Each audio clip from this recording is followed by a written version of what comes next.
대통령님께서 입장하고 계십니다. 자, 앉으세요. 먼저 제 26회 국무회의를 시작하겠습니다. 저기 우리 수행팀 제 회의 자료 마저 갖다 주. 네. 네 모두 말씀 네.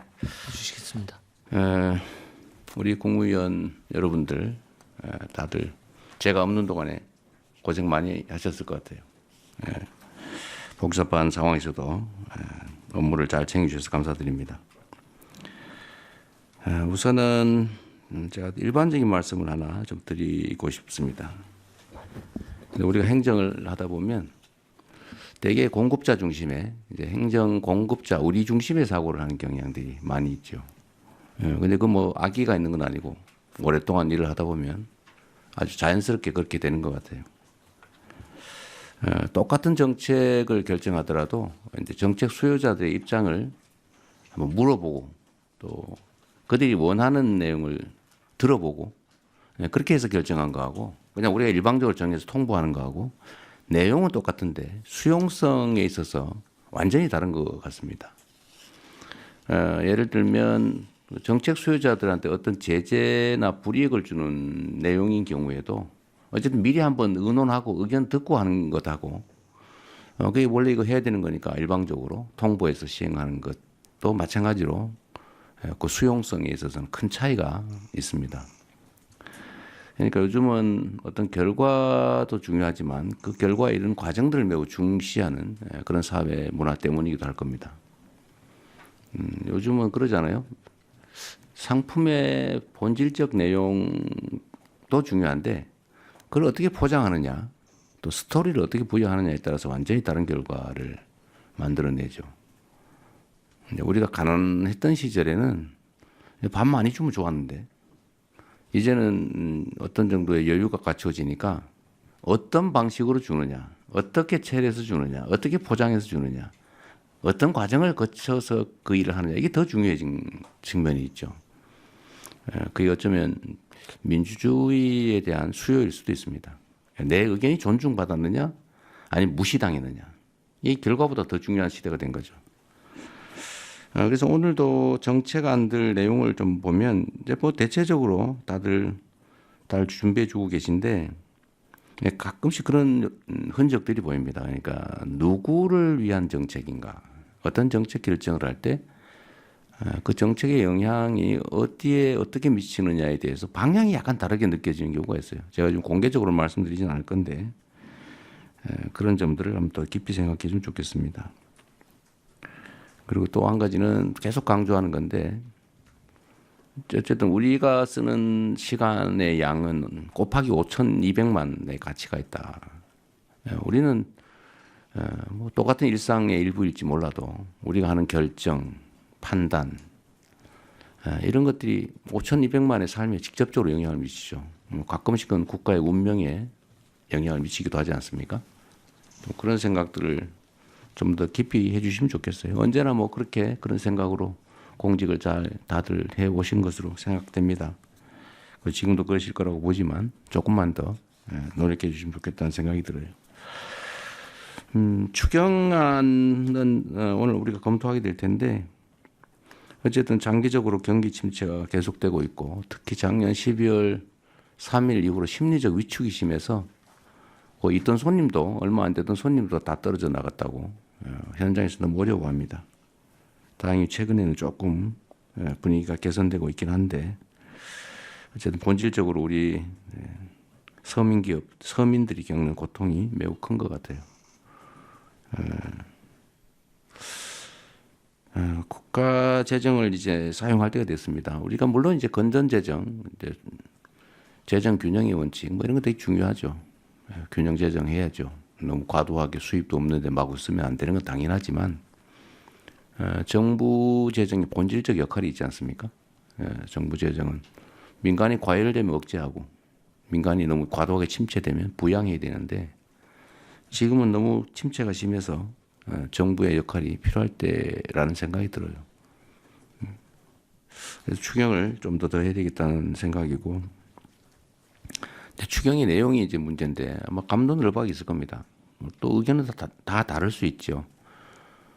이걸 어디다 집행할 거냐. 뭐 예를 들면 어떤 게 더 경기 진작에 도움이 되냐. 현금 지원은 별로다. 뭐 차라리 건설 경기 부양이 낫다. 뭐 의견들은 다양할 수 있습니다. 또 누구에게 지원하는 게 맞느냐. 뭐 근데 이것도 역시 생각은 다를 수 있지만 이제 제도의 취지에 따라 좀 차이가 있을 거예요.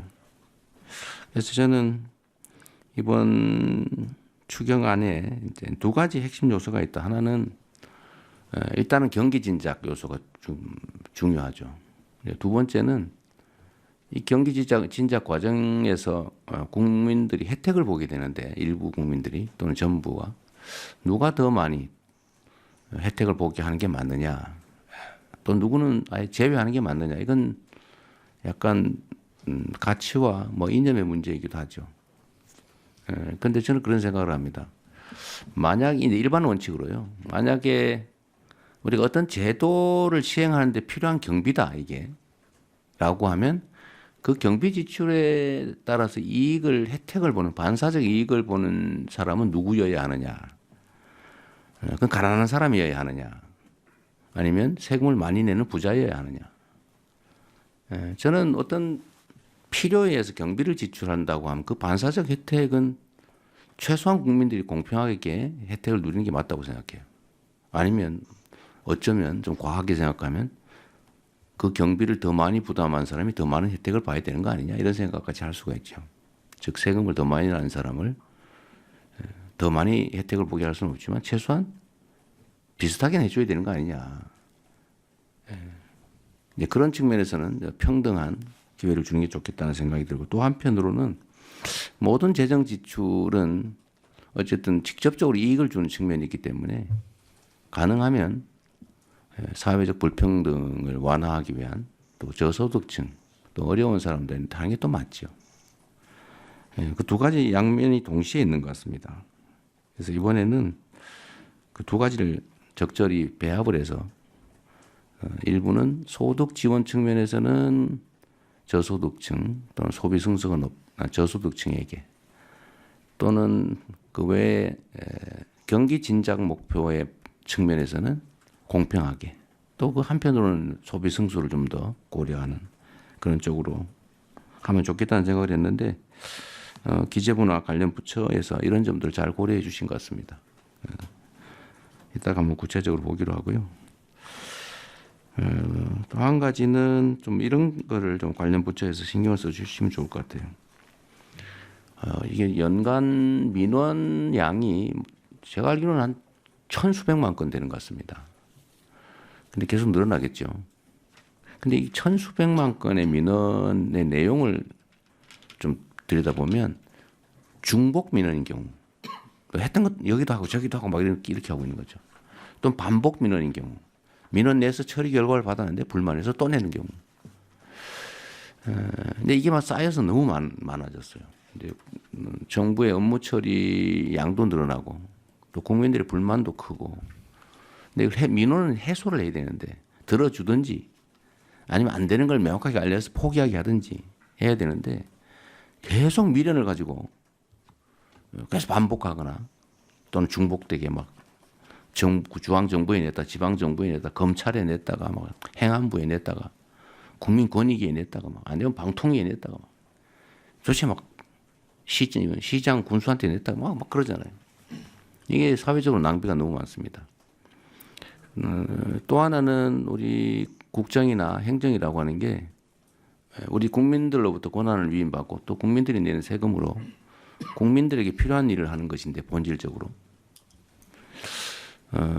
그런데 이 민원이라고 하는 걸 우리가 대할 때 막 귀찮은 일 또는 뭐 없으면 좋을 일 이렇게 생각하는 경향이 없지 않죠. 그래서 경시합니다. 또는 피하죠. 근데 저는 그러지 말아야 된다고 생각해요. 이 나라의 주인이 국민이라고 하는 게 헌법의 대원칙이고 또 국민이 원하는 것이 부당하지 않다면 다 들어줘야죠. 그게 부당하다면 부당함을 알려서 설득해야죠. 근데 엄청난 에너지가 민원에 소모되는 것 같아요. 그래서 이 문제들을 좀 신속하게, 사실 똑같은 민원을 처리해도 신속하게 하느냐 지연되느냐에 또 큰 차이가 있는 것 같습니다. 또 한 가지는 민원에 반응을 하느냐 무시를 하느냐, 이것도 큰 차이를 빚는 것 같습니다. 그러면은 우리가 좀 어떤 민원에 대해서 신속하게 반응하고 또 반응을 해주고 또 가능하다면 신속하게 반응해주고 또 설득도 충분히 하고 이랬으면 좋겠어요. 그래서 민원의 총량을 좀 줄였으면 싶습니다. 제가 뭐 제 자랑하는 것 같아서 좀 그렇긴 합니다만 제가 성남시장 첫 취임하던 첫 해에 무작위로 동네 동순실을 하면서 모았던 민원들이 있어요. 뭐 첫 해는 한 분량이 한 이 정도, 한 이만큼 됐습니다. 제가 종이를 하나씩 나눠주고 다 쓰라고 했죠. 근데 제가 퇴임하던 해에는 요만큼 줄었어요. 그냥 다 이제 해소된 거죠. 미리 들어주기도 하고. 뭐 방법은 아주 다양하게 저희가 구사를 해봤는데 어쨌든 국민들이 정부 행정으로부터 무시당했다, 소외받고 있다, 억울하게 처분받았다, 해줘야 될 걸 안 하고 있어서 배제됐다, 이런 생각을 하지 않도록 좀 이 방법은 좀 최대한 찾으면 좋겠어요. 처리할 수 있는 건 최대한 신속하게, 처리 시간도 좀 줄여주시고 또 안 되는 건 안 된다고 좀 솔직하게 설명을 좀 해주시고. 제가 경험해 본 바에 의하면 우리 국민들께서 민도가 매우 높아가지고 안 되는 거를 생떼를 쓰는 경우는 그리 많지 않아요. 설명이 부족해서 그래요. 한두 시간, 뭐 두세 시간 시간 내서 신뢰할 수 있는 사람, 권위 있는 사람이 정말 진지하게 설명해 주면 거의 다 수용합니다. 그리고 대개는 울어요, 마지막에. 고맙다고. 그리고 미리 설명을 잘해줬으면 내가 이렇게 몇 년 동안 끌려다니면서 생고생 안 했을 텐데 다 뭐 될 것처럼 얘기해가지고 미루는 바람에 조금만 힘 더 쓰면 될 줄 알고 이렇게 휴가 내고 막 몇 년 동안 쫓아다니는 게 너무 억울하다고. 그런 경우가 상당히 많이 있더라고요. 진지하게 민원을 대해주면 좀 좋겠다는 생각 듭니다. 오늘 많은 안건들 준비해 주셨는데 하여튼 한번 같이 의논해 보시고요. 이제 다시 한번 제가 없는 시간 동안에 큰 무리 없이 공무에 잘 임해 주셔서 감사드립니다.